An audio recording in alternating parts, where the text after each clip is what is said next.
Buenas tardes, estimadas. Aquí me encuentro, como le contaba al Renzo, tratando de poder subirle los videos que me propongo, pero bueno, no me han ayudado ni la internet ni la computadora misma. Sin embargo, creo que voy a llegar a poder grabar este último tercero y en unos días terminar de subirlos.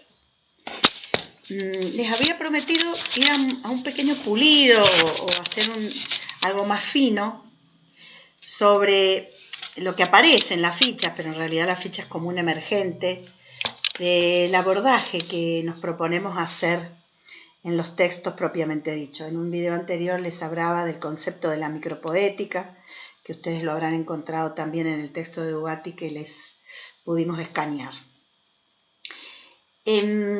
Cuando hacen la ficha, y ahí se pone a prueba un modo de leer, una forma de trabajar, una tradición institucional, se producen a veces las dificultades en esto que pareciera simple, pareciera un dato nomás, que va de la corriente artística al género o especie teatral y al tema. Me voy a valer un poco para hacer las consideraciones como un tutor, ¿no? Como un ejemplo, como un juego, para no hacer un video tan largo, para que ustedes después lo puedan proyectar en los textos que ya han presentado y sobre todo irlo llevando hacia adelante a los textos nuevos que vamos a ir trabajando. Cuando hablamos de corriente artística, hablamos de una época, hablamos de un período, hablamos de una fecha, si se quiere, de una historiografía, de un asunto de la cultura, ¿no? Las corrientes han tenido distintos modos de ser denominadas o autodenominadas, justamente según en la época en que se han escrito esas categorías para analizar un fenómeno de la cultura.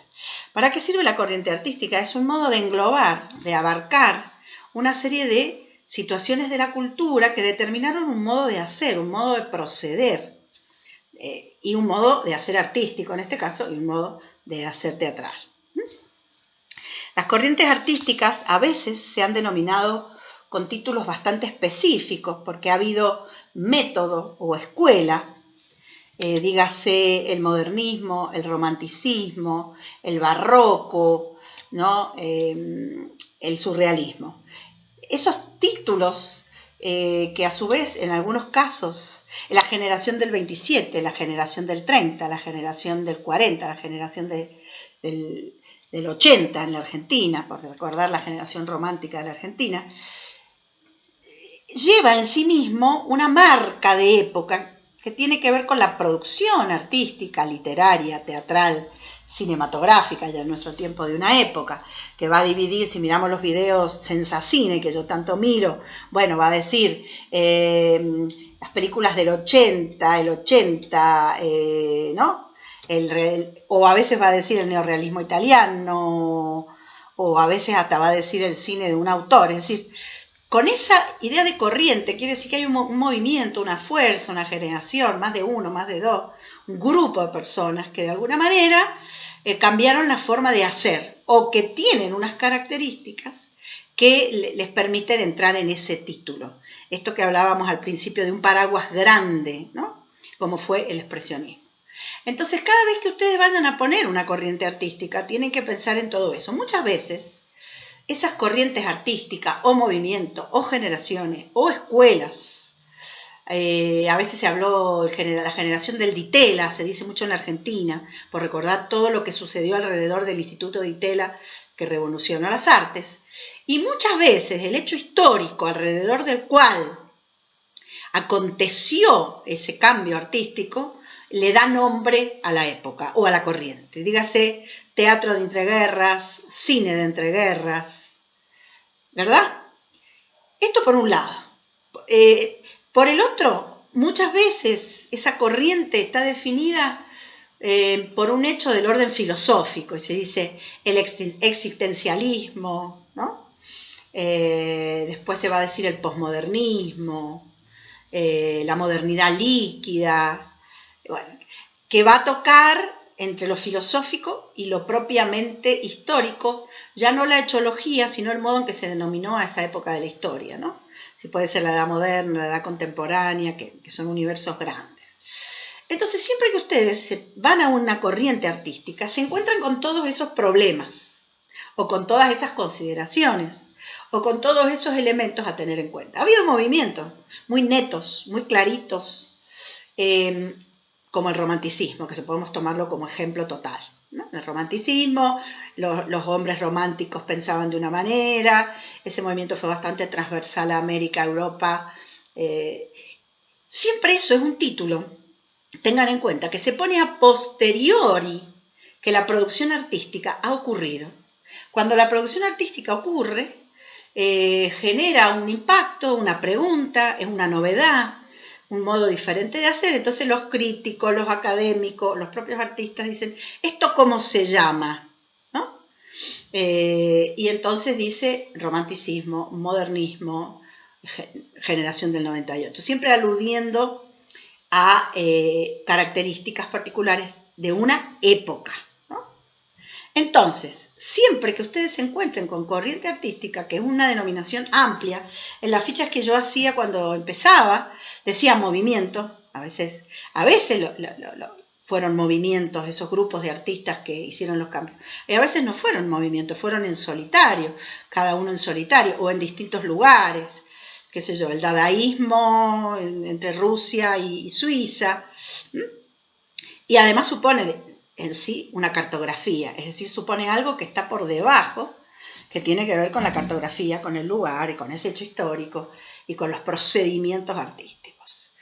Entonces, cuando ustedes se encuentren con corriente, tienen que pensar en el paraguas, en algo que englobe, en algo que permite hacer que debajo de él hayan varias cuestiones más.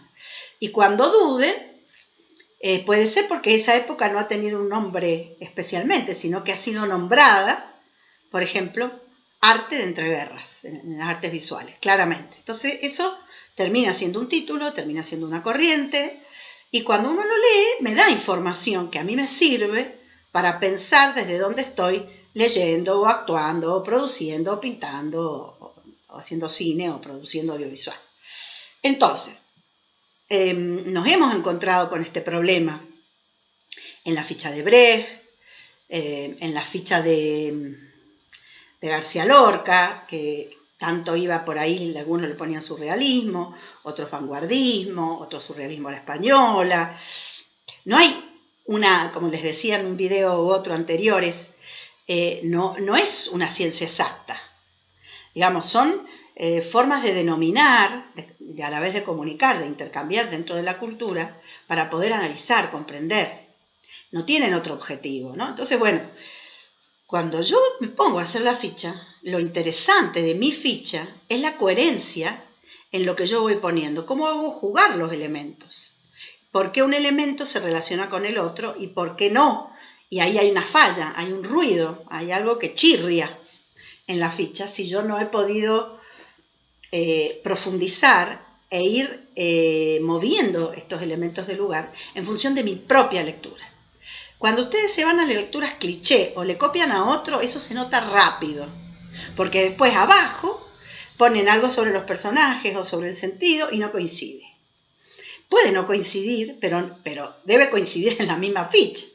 Yo puedo ver, y de hecho yo he hecho una ficha en 1999, cuando estaba escrita la materia, y en el 2020 hago otra ficha porque leo diferente, porque tuve formaciones nuevas, porque actualicé el contenido, porque confronté el texto fundante que estudió aquel material con un texto nuevo, entonces tengo un desafío por delante.